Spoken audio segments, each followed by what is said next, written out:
Colegas economistas, filiados à Ordem dos Economistas do Brasil, prezados alunos da FEA USP, prezados alunos de outras faculdades que no passado eu ministrei aulas, é um prazer estar com vocês falando de economia.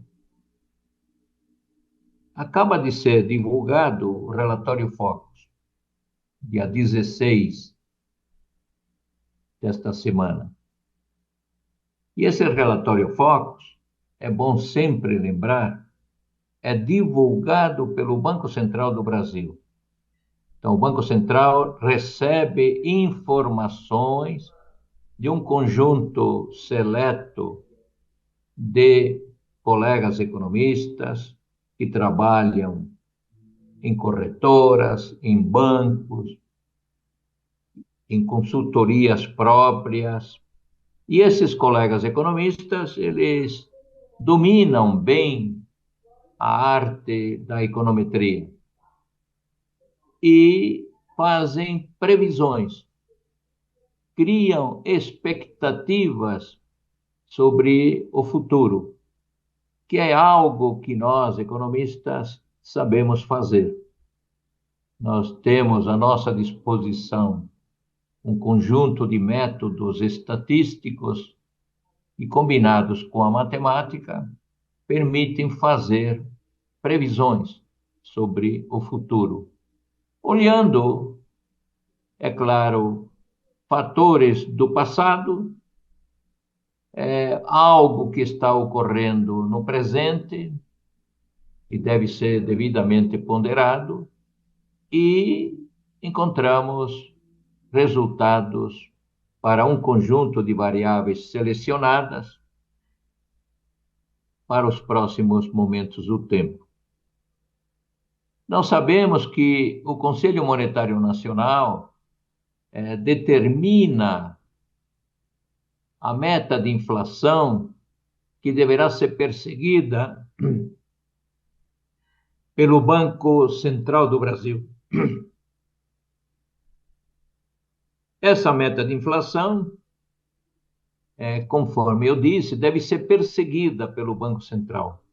Só que o Banco Central, ele detém os instrumentos da política monetária e detém os instrumentos da política cambial. Isso está na lei, está na Constituição.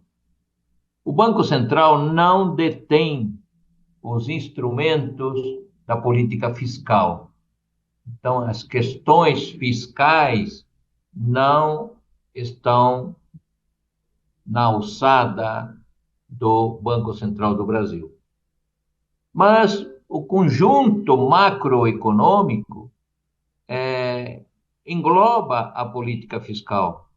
Nós temos a política fiscal, a política monetária, política cambial, política de rendas e etc.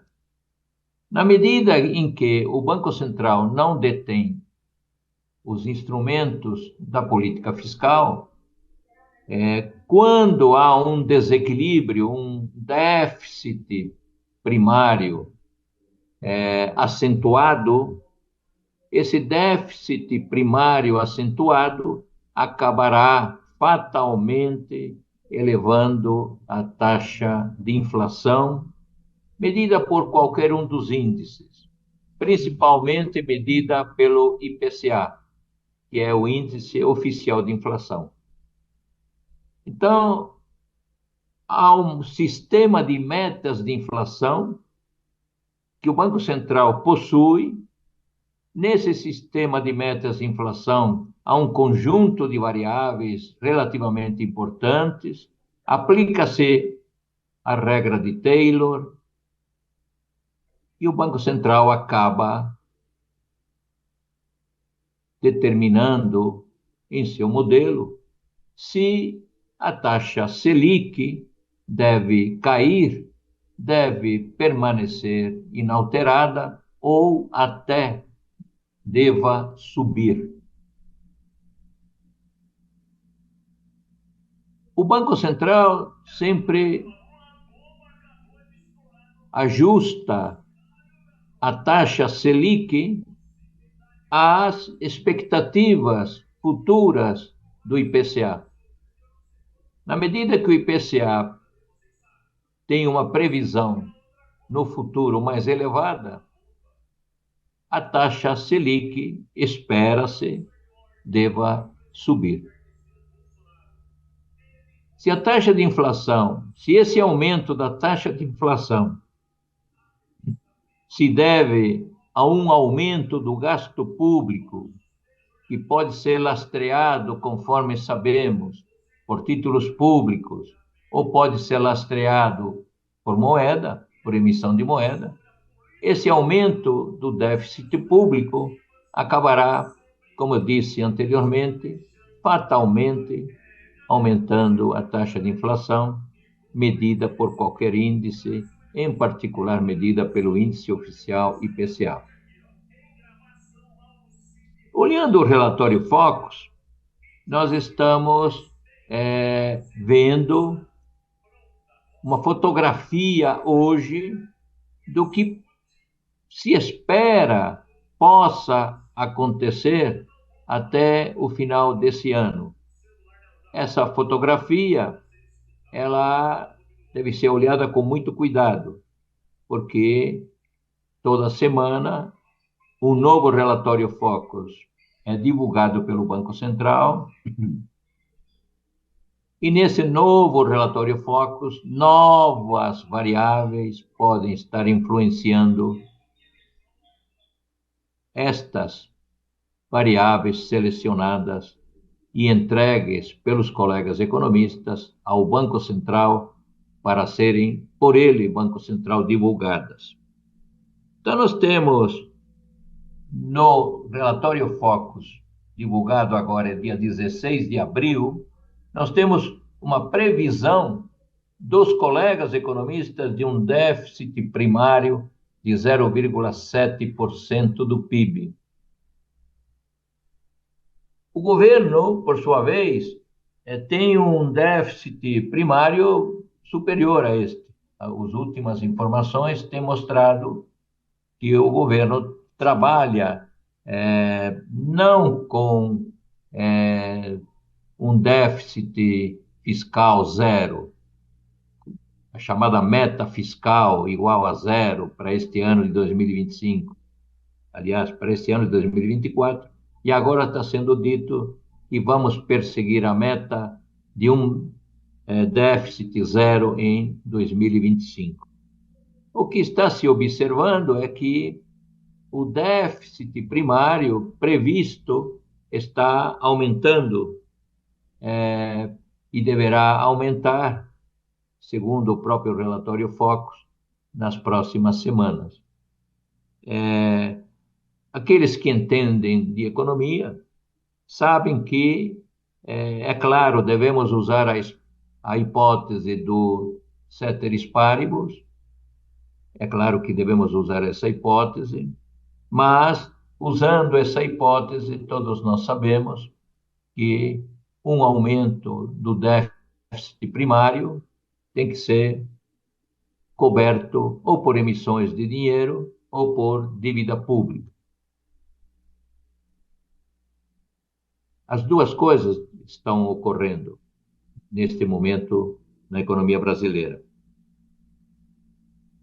E nós temos também que levar em conta e salientar o déficit nominal.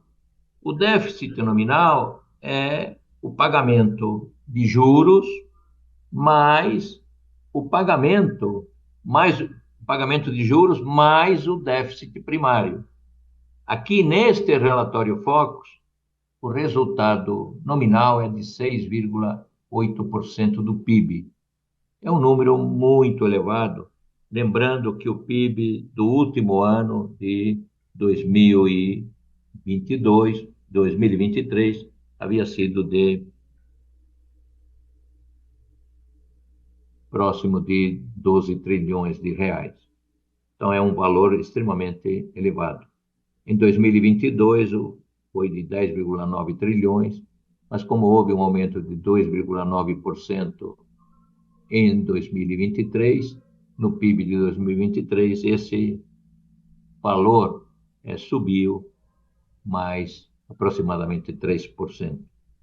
É um valor bastante elevado de dinheiro que é pago aos detentores dos títulos públicos, da dívida pública, em títulos. Em títulos. Bem, devemos salientar, por último, que a previsão do crescimento da economia para esse ano está se situando em 1,95%, e que teremos novamente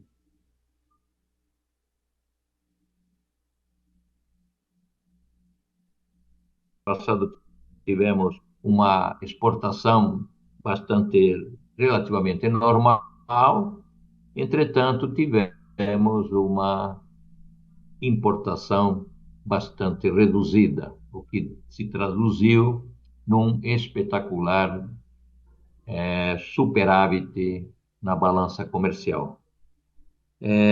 Devemos fechar esse relatório Focus, lembrando que neste relatório Focus estamos observando uma previsão da taxa de inflação medida pelo IPCA de 3,71%.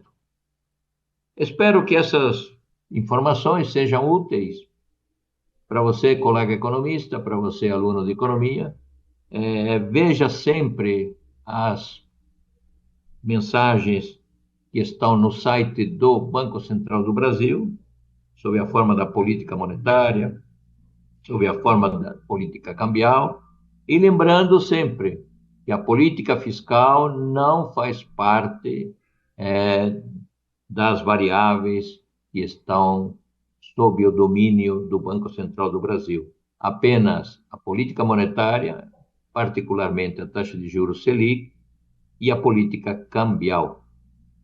Então, muitas vezes, finalizando, muitas vezes o Banco Central recebe críticas porque não está entregando a meta determinada pelo Conselho Monetário Nacional. E o Banco Central se defende dizendo que não foi possível cumprir essa meta de inflação porque a questão fiscal saiu do controle, não dele, Banco Central, mas saiu do controle do governo. Gastos excessivos acabam gerando, ao longo do tempo, mais inflação. Mais inflação, ceteris paribus, maior será a taxa de juros. Um grande abraço para vocês e até o próximo Relatório Focus. OIB TV, uma realização da Ordem dos Economistas do Brasil.